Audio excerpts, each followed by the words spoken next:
Welcome to the No Chill podcast, where facts get thrown out the door and no topic is too wild to get flamed. I need you to chill. Whether it's game-winning shots, blockbuster flops, or celebrity meltdowns, oh, come on! I'm calling it exactly how I see it. I've got no filter, no apologies, and definitely no chill.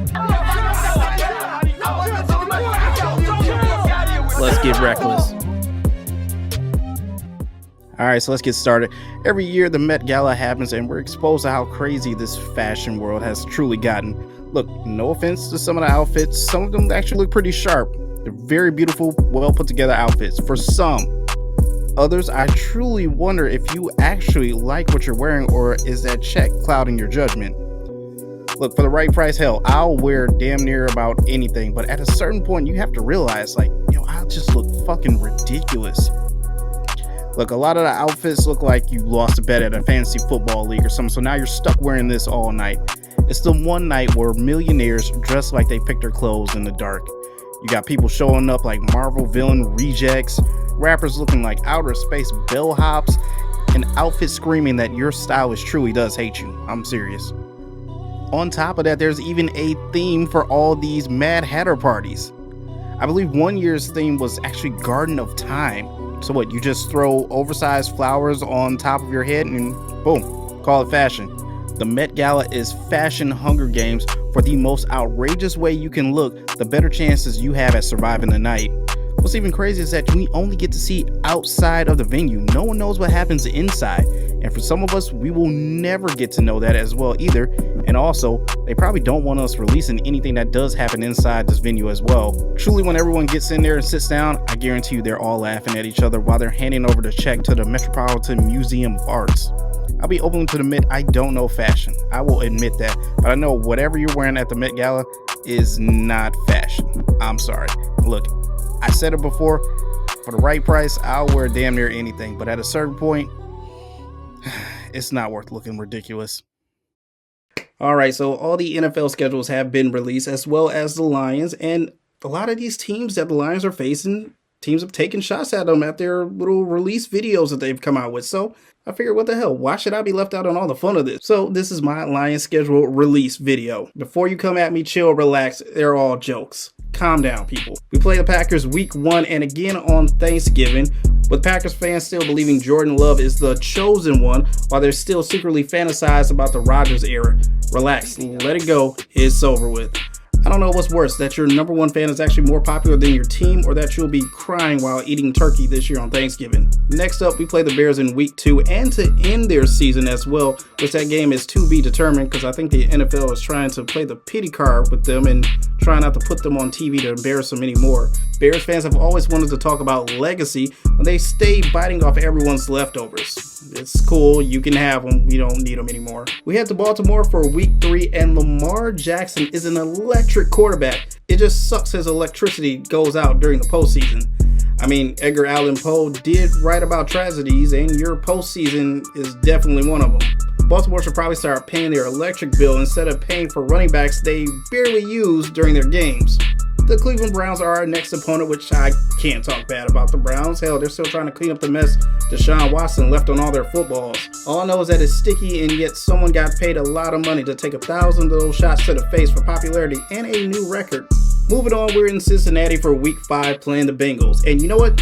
I hope they wear their cool jerseys and helmets. Those are very stylish. I will give you guys that.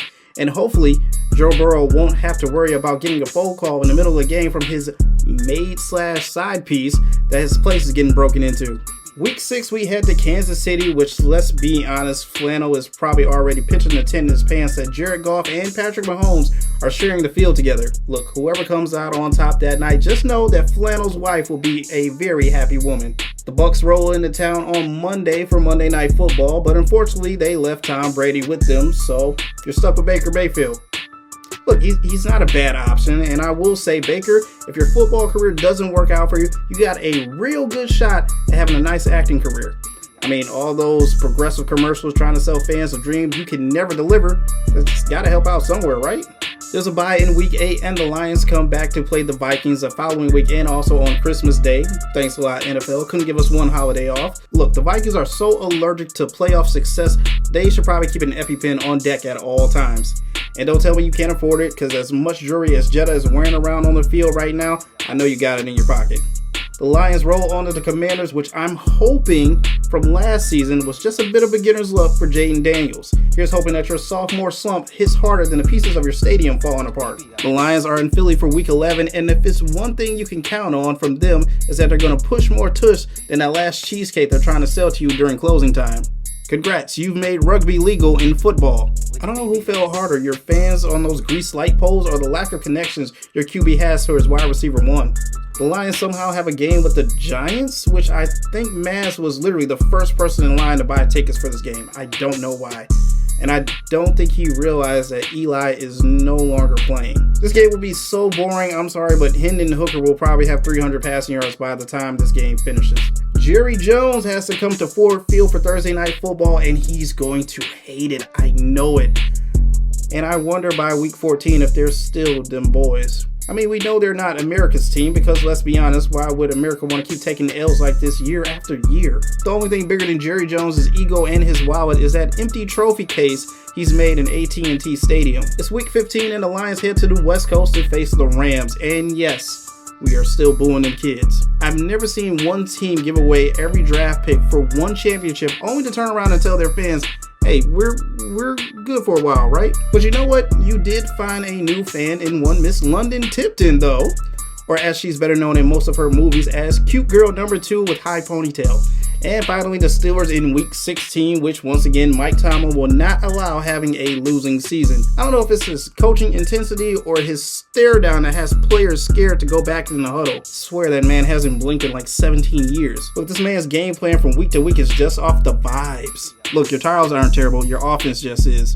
When they crash and burn, just remember that you're doing it in style in that black and yellow. You guys remember that song, right? That's my Lions release schedule breakdown. Let me know our record by the end of the season. And as always, fuck the Bears. All right, the NBA draft lottery. Like, look, you see this man's face? This is the face of a man who sold out to win the NBA draft lottery. You see that smile? Now listen, I don't want to say the NBA draft lottery is rigged, but let's just call it how it is. If this was a Netflix series, this would be How to Get Away with Murder. I just want the NBA to stop playing with us. This is a heist like Ocean's 11.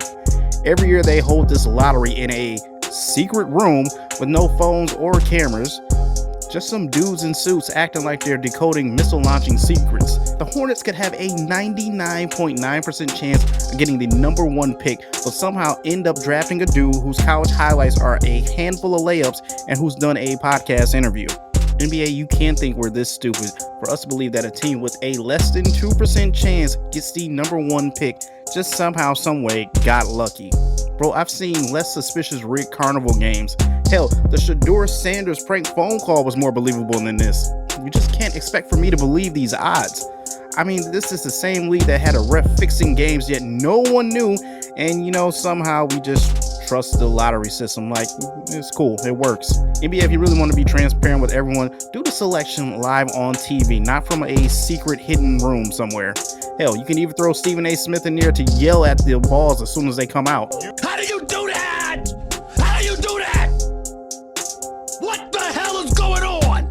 At this point with the lottery, I'm just looking for entertainment. Hell, if you're going to screw us over anyway at the end of the day, at least make it fun. Hell, have DJ Khaled draw the picks and yell out, another one. I don't care, just make it entertaining and stop trying to pull one over on us every single year like we don't know what's going on. That's it for the first edition of No Chill with JB. I'll try to come back on here every single week and just give you a piece of my mind of some things that's just been annoying me throughout the week. And yes, I will be keeping my eyes out on everything. But if you have any suggestions of any things you'd like for me to talk about or just give my 2 cents on, let me know in the comments. Until next week, I'll see you later. It's been JB.